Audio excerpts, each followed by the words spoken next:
Olá, tudo bem? Prontos para mais um estudo?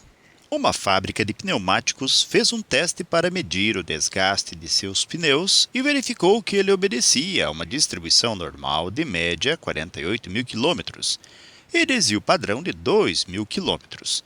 Calcule a probabilidade de um pneu escolhido ao acaso durar entre 48.500 e 50.000 quilômetros. Muito bem. Nós temos aqui uma probabilidade que está sendo solicitada, e esta probabilidade é de que o evento especificado na questão tenha entre 48.500, vamos colocar aqui menor que x e menor que 50.000, como resultados a serem estimados, ou seja, nós temos um intervalo aqui especificado na questão de durabilidade para o pneu no caso.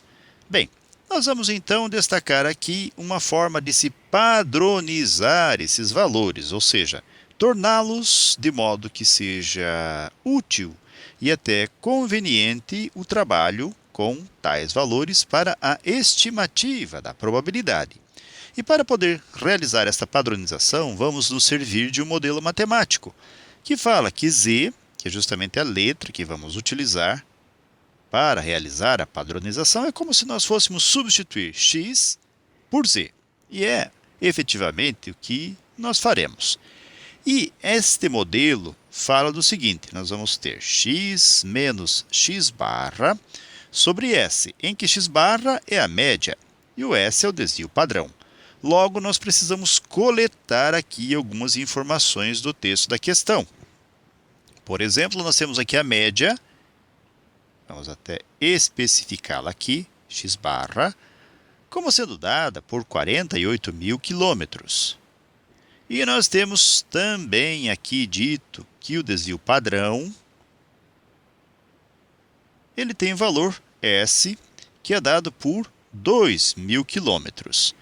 Ora, já que nós vamos padronizar, nós vamos então precisar calcular o que seria o equivalente a um Z1 e Z2, que são justamente os extremos do intervalo dado na questão. Então, fazendo o cálculo de Z1, nós vamos ter x, que será justamente dado por 48.500, então 48.500, e menos a média, ou seja, menos o x barra, que aqui é dado por 48.000. Só melhorar aqui uma escrita, isto, e tudo dividido por desvio padrão, que é 2.000. Z1, então, virá de nós fazermos 48.500 menos 48.000, resultará em 500, dividido por 2.000. Ao se realizar a divisão, vamos encontrar, então, 0,25. E nós temos o segundo número, segundo valor, que é o segundo. Nesse caso aqui é o extremo do intervalo, é o extremo do lado direito. Então, para isso, vamos chamar de Z2 a padronização, em que nós vamos ter, então, 50.000 menos os 50.000, lembrem, é o nosso x. O x barra, que é a média, é o 48.000. E tudo dividido pelo desvio padrão, que é o 2.000.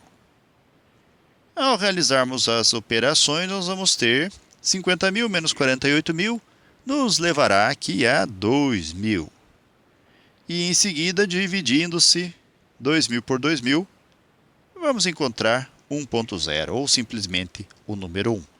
Agora podemos realizar as substituições de valores, ou seja, a nossa probabilidade agora vai ser dada por 48.500, que padronizada, 0,25. Menor que x, ou, nesse contexto aqui, que z, e menor que 1.0. Aí vem a pergunta, por que realizar tal padronização? Ora, nós temos uma curva conhecida como curva normal, ou curva em forma de sino, ou curva de Gauss. Essa curva ela é perfeitamente equilibrada, não no meu desenho, claro, mas ela é equilibrada, teoricamente, em torno de um eixo de simetria que é dado pelo número 0.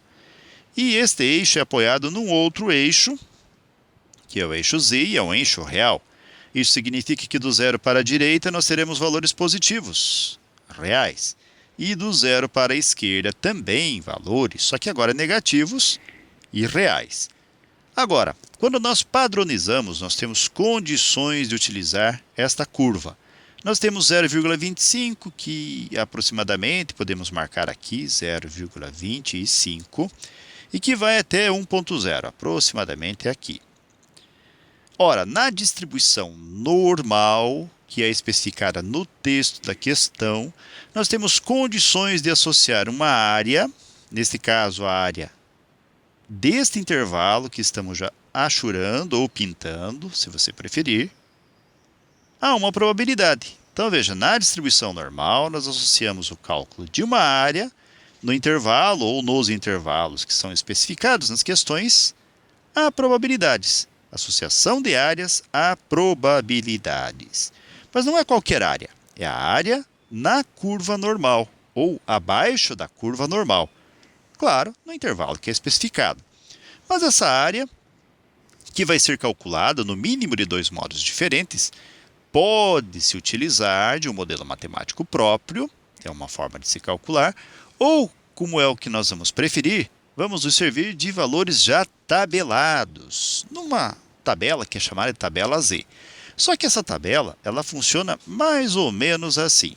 Ela vai nos dar valores que são especificados do 0 até um certo número. Ela não nos dá os valores do 0,25 até 1,0. Isto nos obriga a realizar aqui uma adaptação. Vamos entender primeiro como o cálculo é realizado. Vejam só, nós temos então aqui 100% da região especificada. Isto em relação a cálculo de área, então é 100%. Esse 100%, se nós fizermos 100 por 100, vamos encontrar um inteiro. Então nós vamos ter aqui de cada lado da nossa curva 50%, ou 0,5. Pois bem, a tabela vai nos informar valores do 0 até um certo número especificado, um certo número Z. Agora que nós sabemos como funciona a questão do cálculo da área, ou seja, vamos utilizar na curva 100% dela, e aí separar em setores ou em pedaços, agora nós vamos nos perguntar, tá, e com esse intervalo que foi fornecido, como que nós vamos trabalhar? Como que nós vamos pensar? Pois bem, é disso que vamos tratar agora. Muito bem, então a separação através do eixo de simetria continua existindo. E nós temos aqui uma região que vai de 0 até 0,25. E nós temos outra região ainda que vai do 0, que já destacamos aqui, até o 1,0, ou até o número 1, que é esta segunda região. No caso, as duas regiões juntas nos permitem inferir o seguinte. Então, recapitulando, como nós temos uma tabela que vai nos dar a área do 0 até um certo número, no caso do 0 até 1,0, isso nos permite pensar assim, se nós calcularmos a probabilidade ou a área nesse contexto, que vai do 0 sendo menor que z, sendo menor que 1,0, então a área que nós queremos é a área da primeira curva, ou seja, só esse pedacinho que já destacamos. Então nós temos que retirar, ou seja, fazer o seguinte, olha, descontar uma outra área. E matematicamente nós descontamos fazendo menos. E vamos descontar justamente a probabilidade de 0 ser menor que z e ser menor que 0,25, ou seja, nós vamos tirar esta área que vai desaparecer agora. Então, nós vamos tirar esta área aqui. Para tirar, fazemos menos a probabilidade de 0 ser menor que z e ser menor que 0,25. Muito bem, agora que nós já sabemos o que fazer, precisamos dos valores, que são, como eu já disse, tabelados. E nós vamos até a tabela buscar os números ou a área para 1,0 e para 0,25 nos limites e extremos do intervalo. Nós temos então aqui 0,25. Na tabela, nós vamos buscar 0,20 mais 0,05, que vai totalizar 0,25. Mas como assim? Nós temos aqui uma coluna do z, e vamos até a linha que contém a 0,2, que está aqui, 0,2. E vamos até a coluna que contém a 0,05, que é esta daqui. Então, se nós formos localizar 0,2 na linha até 0,05 na coluna, vamos ter então a área que gostaríamos de calcular, ou na verdade de pinçar daqui, ela já está calculada, como sendo 0,0987. Muito bem, precisamos também do 1,0 e vamos somar a ele 0,00. Do mesmo jeito, do mesmo modo, vamos na coluna do z buscar 1,0, que é o valor desta linha, até a coluna que contém a 0,00, ou seja, 0,3413. E agora nós temos os dois números necessários, 0,3413 e 0,0987. Nós vamos substituir esses números, então, nos intervalos especificados. Para 1,0, nós temos 0,3413. Para 0,25, nós temos 0,0987. Vejam só, nós estamos extraindo os valores que já determinamos da tabela. E agora voltamos então para concluir o nosso cálculo. 0,3413 menos 0,0987 resultará em 0,2426, ou, se nós preferirmos em porcentagem, 24,26%.